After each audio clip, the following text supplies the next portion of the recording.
Good morning, everyone, and welcome to today's Celsius talk. First of all, we would just like to say that we are thinking of all of you who are in Brussels this morning. But it's a very special day today, a day that we've all been waiting for, because today we're going to officially inaugurate our Celsius Toolbox and make it available for all of our 48 member cities. The Toolbox is the compilation of all the knowledge and all the information that we've collected in the project so far. My name is Maja Högvik, and I am representing the city of Gothenburg, and I'm your host today. Let me also introduce Helena Nordström and Robert Boström, who will assist me with the technical aspects of this meeting. Before we start, I would like to go through just a few practical matters with you. The webinar is being recorded, and it's possible for our Celsius cities to listen to it afterwards. It can be found on the Toolbox. And after each presentation, we will have time for questions, and we will use the chat function in the bottom left corner for this. So just click on the little bubble to open up the chat. Also, if you can't see the slides, then it might be because your internet connection is too weak, because that's something that this software does. If your internet is too weak, it shuts down different functions and the visuals go first. So if that happens, don't despair. The webinars will, as I said, be recorded and you can watch them afterwards. Okay, so that's it. Let's start the webinar. And here is the agenda for today. Paul Foss could unfortunately not make it in person today, but we have recorded his presentation, so he will start. And then we have Emilia Pisani here from Gothenburg Energy, and she will show us the toolbox and tell us a little bit more about it and what you can expect to find in it. Thereafter, we have Giada Bill from the SP Technical Research Institute of Sweden, who will illustrate how you can use the toolbox by giving us a very concrete example. Thereafter, we will hopefully get some questions from you in the audience. And last but not least, it's time for the formal inauguration. Okay, so start the recording with Paul's presentation.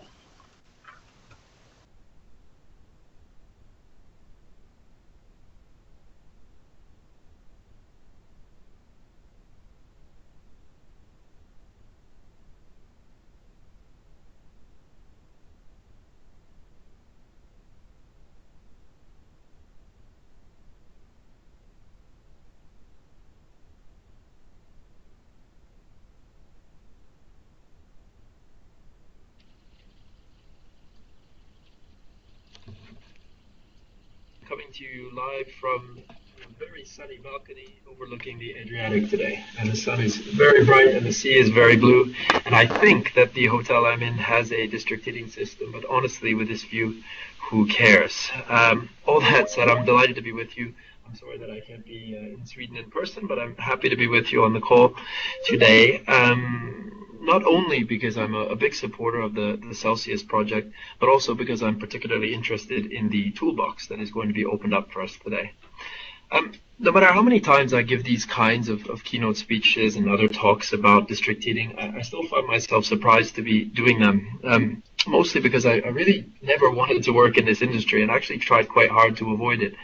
People don't necessarily know this, but the first few times I was approached about working on district heating, I said no.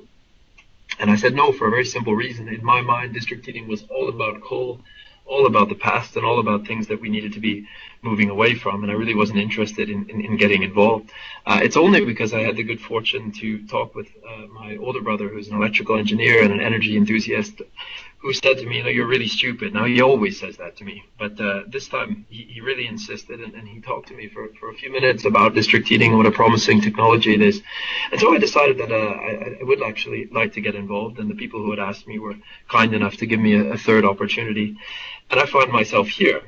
So I started with this job in Brussels in late 2013, and what I quickly discovered at that time was that I wasn't the only person who had certain prejudiced ideas about district heating and its link to fossil fuels and the past. My first meetings were full of very difficult discussions where policymakers explained to me exactly that district heating is a technology based on fossil fuels, and in any case, since we're going to have super insulated buildings soon, we won't need heat anymore, so why should we bother investing in the development of district heating? 2 and a bit years later, I'm really happy to tell you and to think about how much things have changed. Heat is really a hot topic, and I've promised I'll stop making that kind of joke, but maybe just one last time. In Brussels, heating and cooling have become major political issues in a way that they weren't before, and we, together with a lot of other people, pushed to make this happen. Some of you will perhaps be aware that in February of this year, the European Commission published the first ever European heating and cooling strategy.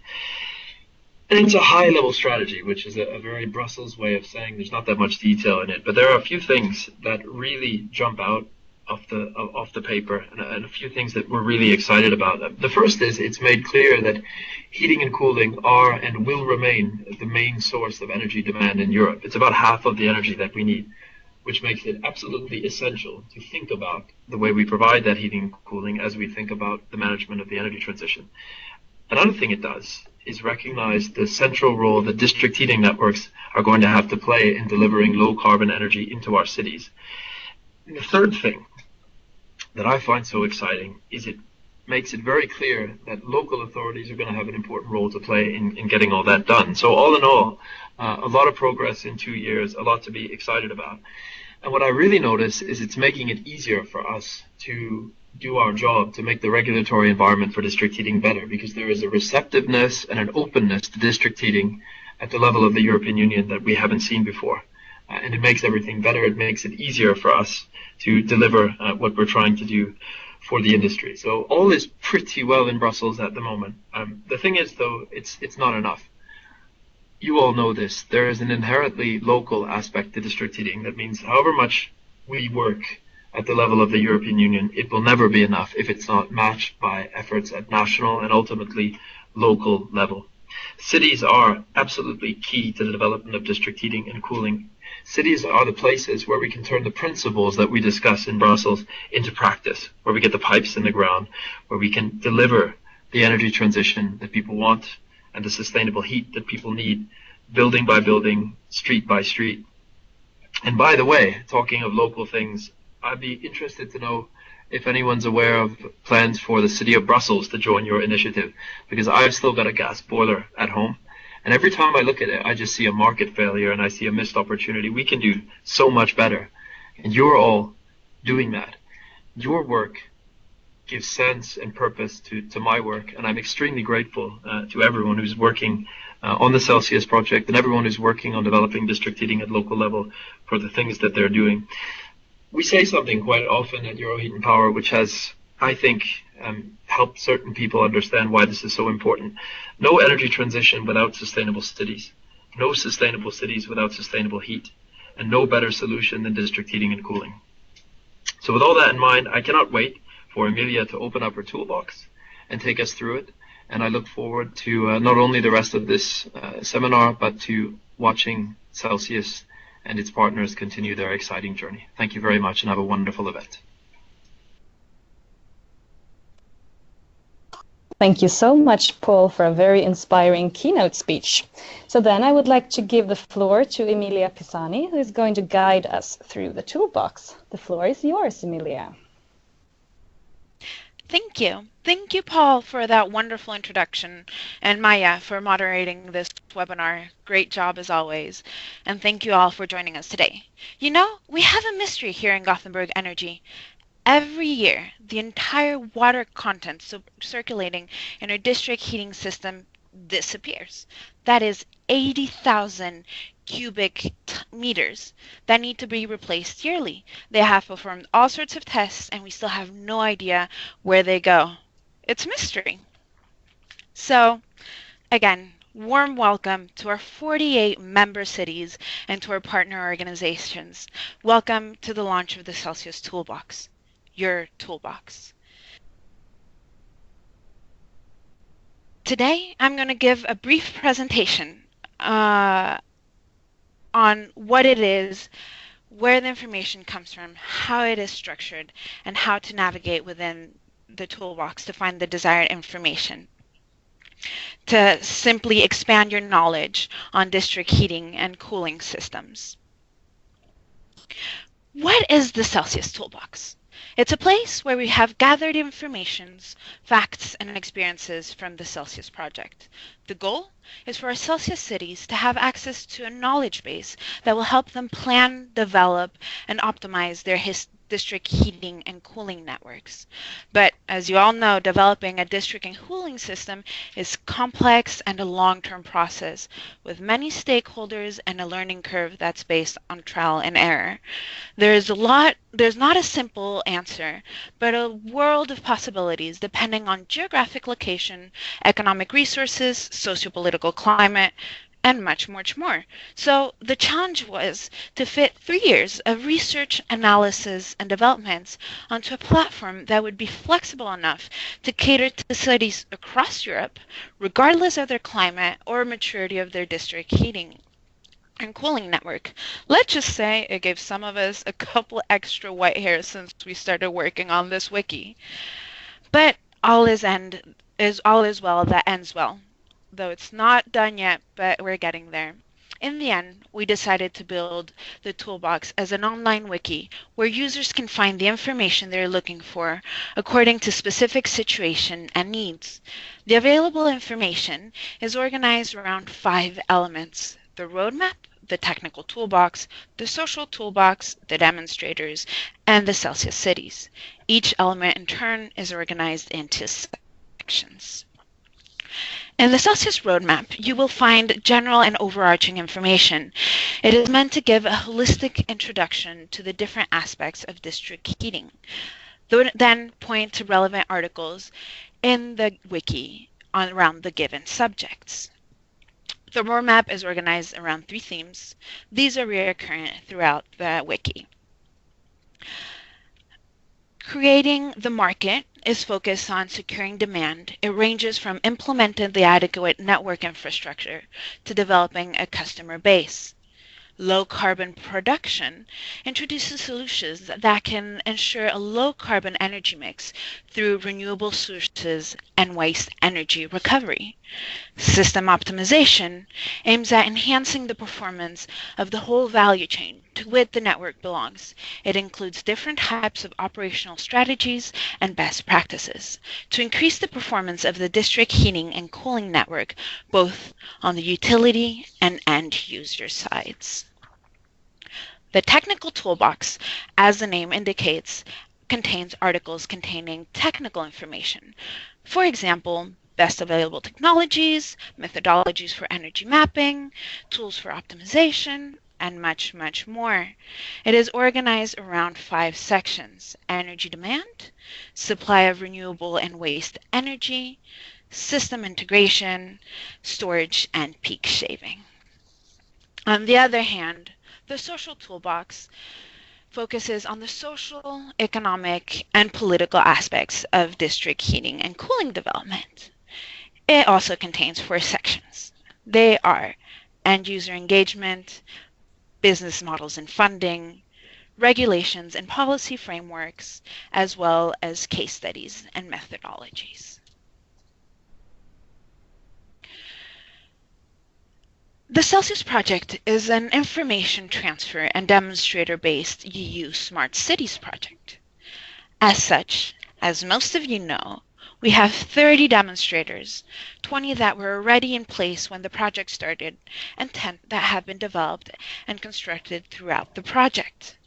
The articles in this element describe the objects, development, and experiences around the Celsius demonstrators. For example, the idea and layout behind the demonstrators, the technical requirements, replication potential, including replicability matrices, lessons learned, and much, much more. The sections in this element reflect the ones in the technical and social toolboxes, since they present concrete examples of the theories presented in said toolboxes. The sections are system integration, sustainable production, storage, end user, and infrastructure. They are also organized around the cities. In case you were a little bit curious about what Gothenburg has done or London, can scroll down and look at which the demonstrators in each city. The Celsius City element is about the Celsius stories. It is a space where you will find the stories behind the 20 organizations in the Celsius Consortium, organized around the 5 partner cities. And soon, hopefully, you will also find the stories behind Celsius member cities. So please, tell us your story. The information in the toolbox, as we just said, is organized around these 5 elements, but they're not mutually exclusive. In fact, they're interconnected. They're meant to complement each other. So don't be surprised to find articles that belong to 2 elements, sometimes maybe even 3, who knows? So all those elements, but there's more. On the top left side, a slide menu with quick links to each of the elements in the main page and other navigation options. I will go a little bit more into this a minute. As well, you will find a glossary, content, contact information, among other things, a random page. It's actually pretty fun. You will get a random page in the wiki in case you're bored and would like to read something random about district heating and cooling. We also have a search bar on the top right corner, categories list at the bottom of each article and each page, and we even have videos in case you get tired of reading and would still like to learn more about district and heating cooling solutions because you just can't get enough of the CELSIUS Toolbox. Your best new friend. So, how does one get around so much information and find the knowledge one needs? Well, there are various options. First, you can, if you know more or less what type of information you're looking for, you can go directly to the element of your interest. As we said before, for general guidelines, you can start in the roadmap. If you know what you're looking for technical information, go to the technical toolbox. For end user engagement, finance, and business models, or policy recommendations, explore the social toolbox. To read about our trials and errors, click on the demonstrators. Last but not least, to share your experience, please tell your story as a CELSIUS city. The dialogue is very important to us, and we'd love to hear what you have to say. I don't mean to sound like a lawyer, but it's always important to know what your options are, particularly if you're a city that's just getting started with the development of your district heating and cooling network. To keep an eye on the bigger picture and on the long-term vision, use the roadmap, whether it's to establish a market, starting with network infrastructure and development or new business models, or to ensure low carbon production with renewable energy sources and waste energy recovery. In any case, it's never too early or too late for optimization. On the other hand, if you have a keyword in mind, I would recommend using the categories. They are available on the main page, on the side menu, and at the bottom of every article. Categories work like hashtags in social media, or tags in blogs. When you click on a keyword, you will find a list of articles that have been listed under that category. There's no limit to how many articles can belong to a category or how many categories can be available on an article or even categories available on the wiki. So remember, when writing or editing an article, make sure to include it in as many categories as possible. Of course, as long as they're relevant. For those who know exactly what they're looking for, you can also use the search bar at the top right corner. It will first give you a list of articles containing said word or set of words. And second, all the articles and all the pages where said word, or set of words are mentioned. To help broaden your knowledge, at the end of most articles, you will see a list of related demonstrators, relevant articles, and references, in addition, of course, to the ubiquitous categories. If you don't if you do want to read more about a given subject, I strongly recommend you to click on the links listed in the reference section, particularly when they're links to deliverables from the project. For example, in the social toolbox, a lot of information is included in the supporting documents, so keep that in mind. The difference between the articles suggested in the Read More section and the categories is that categories are very much word specific, and the articles are more related to the general subject. Of course, don't forget to use the videos, and you never know what you may learn clicking on the random page button. For the moment, the information provided in the toolbox comes from the 20 partner organizations that make up the CELSIUS Consortium. It has been taken from deliverables, publications, and presentations, among other things. Of course, we realize this is not complete, but in a way, due to its nature, a wiki will never be complete. Though this wiki, we're sharing what we know, yet we're conscious that there's still a lot more information available out there.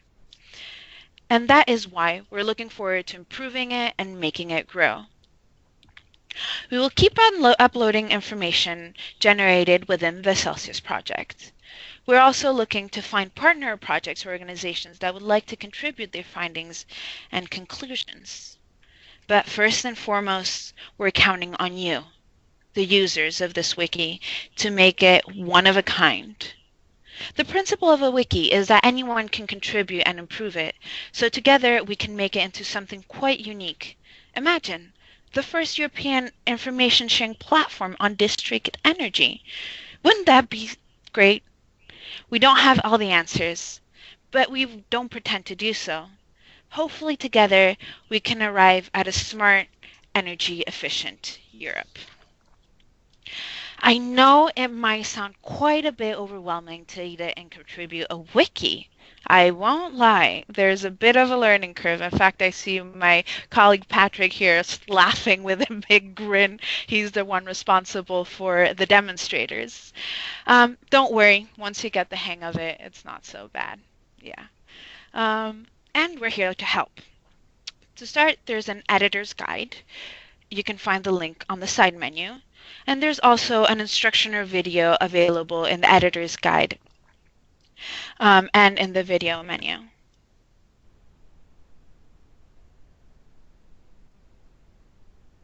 And if you have any questions or doubts, please do not doubt to contact us.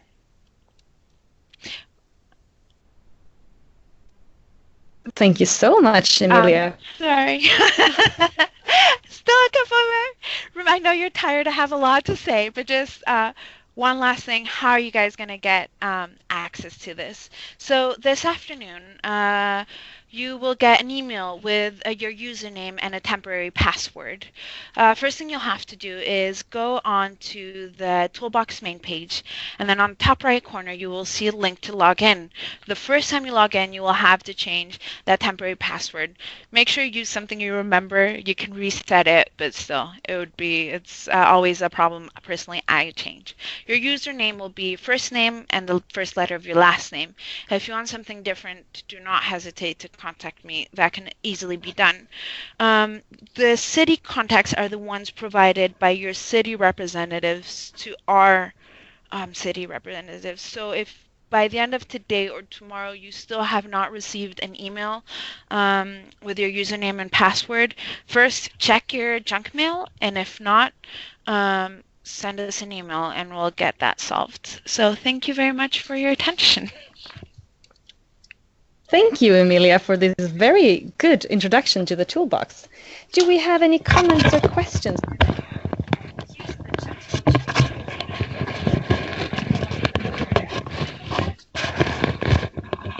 Chat will open and just type in your questions.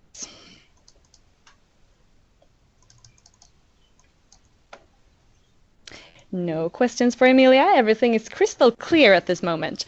All right, so it's time for our third speaker. We have Giada Bill, who is going to exemplify how you can use the toolbox. Welcome, Åsa. The floor is yours.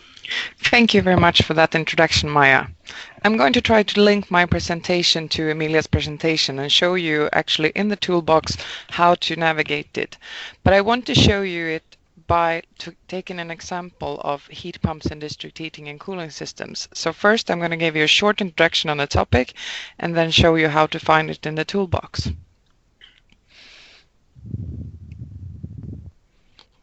So first off, here's a few examples on how heat pumps and district heating and cooling systems can be used. We can have large heat pumps for waste heat utilization to produce district heating. That could be from sewage water, it can be from metros, offices, data centers, industrial excess heat, but also the more common ways to use a heat pump for geothermal energy or seawater. We can also use heat pumps for district cooling productions. That could be from the cold side of a waste heat recovery heat pump or through absorption heat pumps, or also called absorption chillers. Another example that is not quite as common but its existence in very low temperature district heating is when the temperature of the district heating network is so low that it can't be used for tap water production. You can use distributed heat pumps in each building or smaller centralized heat pumps to produce the tap water in your buildings. This is just a simple sketch of a heat pump. If we use the heat pump for district heating production, you have your heat source that goes into the evaporator and the condenser produces the district heating. How efficient this process will be is very much dependent on the temperature levels of the heat source and the district heating. If you have a low heat source temperature and want to lift it up to district heating temperature, you will need very much electricity to the compressor. That's why you have to think of your temperature levels when you design this process, as I will show you in some of system principles. This system principle is an example from Stockholm, a data center which uses a cooling coil battery to cool the data center. That stream then goes into the heat pump on the cold side and the heat pump produces district heating. In this case, the temperature of the blue stream here from the data center is high enough to produce district heating directly. So this is the most simplified example on how to use waste heat. This example is a demonstrator in Cologne that is included in the CELSIUS project. Here we used waste heat from the sewage, and the sewage temperature is quite low, that could be around 10 degrees. Therefore, to lift the temperature up to district heating temperature, that would require quite a lot of electricity to the compressor. Therefore, the heat pump lifts the temperature up to 55 degrees, and then a gas boiler lifts the temperature up to 80 degrees, which can be used in this district heating system. This is quite a common system to use if you already have installed a boiler and want to reduce the boiler's power by using a heat pump to complement the boiler. It could be any type of boiler. In this case it's a gas boiler, but it could be a biomass boiler or any type that is already installed in the system. This is also a waste heat sewage example, but in Gothenburg. I can say that in Sweden it's not so common to have boilers installed, so to lift the temperature up to the district heating temperature, you instead cascade the district heating network for 4 heat pumps, so the temperature is elevated through each heat pump until it reaches the district heating temperature.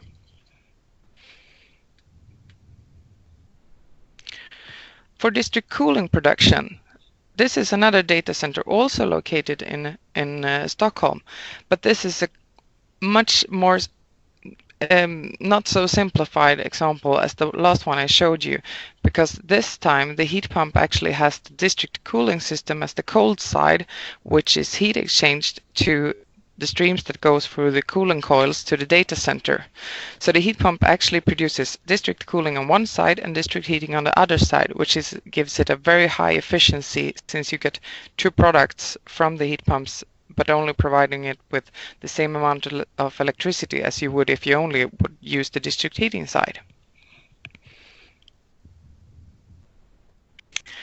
Another example that is also a demonstrator in Celsius is using absorption chillers or absorption heat pumps. Absorption heat pumps is a specialized types of heat pumps that instead of running on electricity, the driving energy is heat. And since it is heat, you can use district heating to drive this heat pump, which produces cooling. And for the case that is this in Gothenburg, you have district heating in excess during the summers because you have combined heat and power plants, and you still want to run them to produce electricity. You actually have heat in excess, and then you can use that heat to provide district cooling, which you are in need in summer. The actual demonstrator looks like this, where you have in the winter, when you have the river water from Giada Bill in Gothenburg that have a temperature of minimum 0.5 degrees, you can use the seawater directly to heat exchange onto the district cooling. But in the summer, the temperature rises on the river up to 22 degrees. And then you have to use the absorption chillers to lower the temperature and to use it in a district cooling system. And as you can see in the red arrows, if it's not too small, they use the waste heat from the waste incineration plant, which is a combined heat and power plant in the summer, where there are excess heat in the summer. So, can you find all this information in the wiki? I will show you. I hope this will work. So,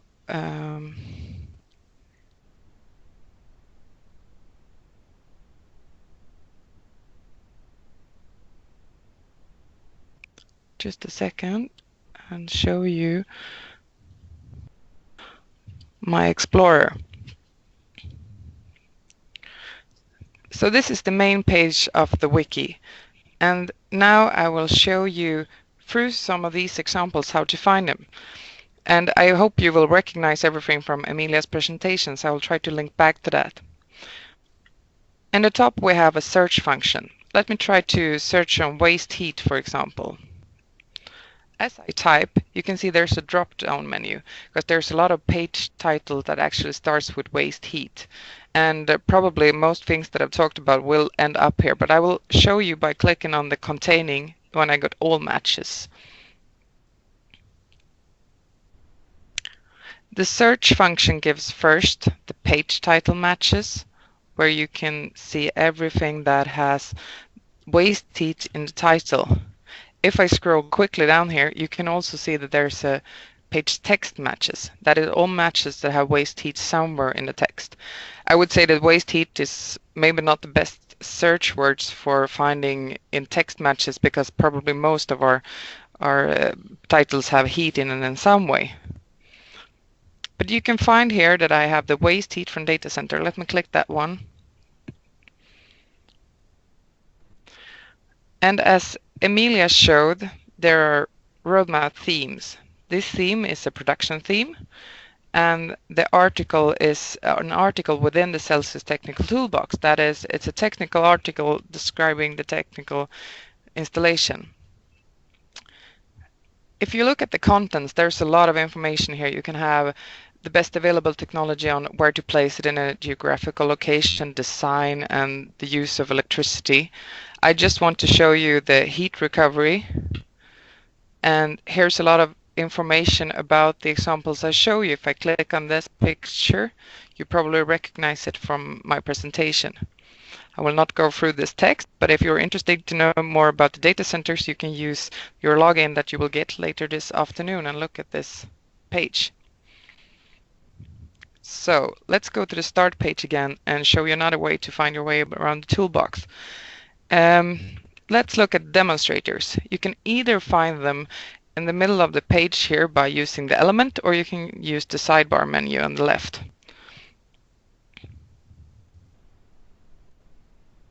And hopefully you recognize these headlines from Emilia's presentation. They're on content on production. You can see here that I have the waste heat recovery from Sewage in Cologne. And if I scroll down, you can also see the content by city.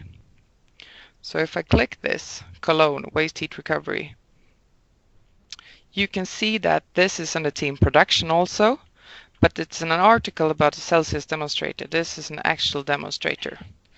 And also here is a lot of information. Emilia told you a little bit about what's going on our demonstrator pages. You can see the layout. the performance, the impact, the replicability, and also what's quite interesting about this one is, I'll just scroll down quickly here, is the challenges and risks. So you can learn about what we learned when we installed this demonstrator. And here's some detailed information. And in the end, there's a lot of measurements indexes showing you the KPIs of this technical installation. And the read more shows a technical toolbox article that's called Waste Heat Recovery from Sewage Water, where I know you will find, if you look further into example of types of heat exchangers to use in sewage water.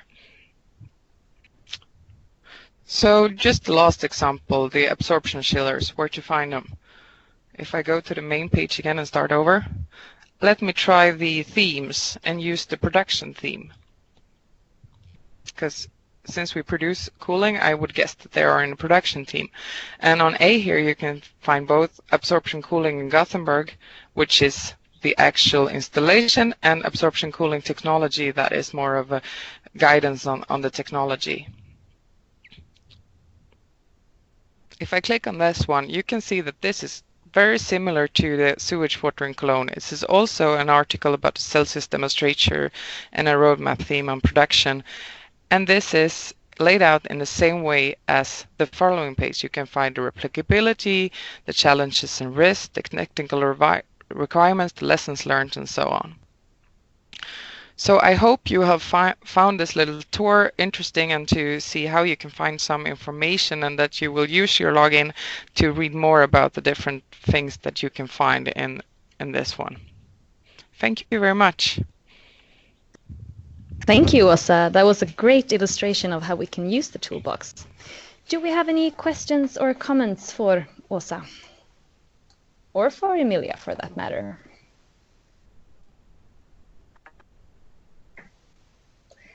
Everything seems to be crystal clear. Well, okay, so before we conclude, we would like to officially inaugurate the toolbox. May I invite the project manager of Celsius, Mr. Jonas Kognell, to get up here in front of the camera and cut the ribbon.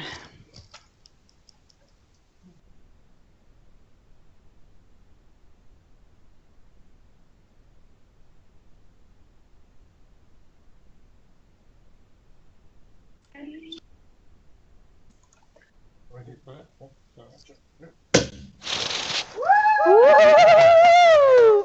Woo! And the toolbox is officially launched. It's officially launched. Wow. Okay. So it's time to conclude this webinar. Many thanks to our speakers and ribbon cutters. Many thanks to all of you who attended this webinar. I hope you will find the toolbox useful and help us make it even better by contributing to it. On that note, just one really, I'm sorry to insist on that point. This is Emilia. Don't be scared. You can start contributing with something small. For example, if you see a typo, you can help us correct, or a broken link. And then don't hesitate to experiment on your pages. Those pages are for you to share your story. And don't fear. Anything you do can be revised or corrected. I will type right now my email address in the chat function. So if you have questions, or if you want a particular username, please do not hesitate to contact me. Thank you once again to everyone here.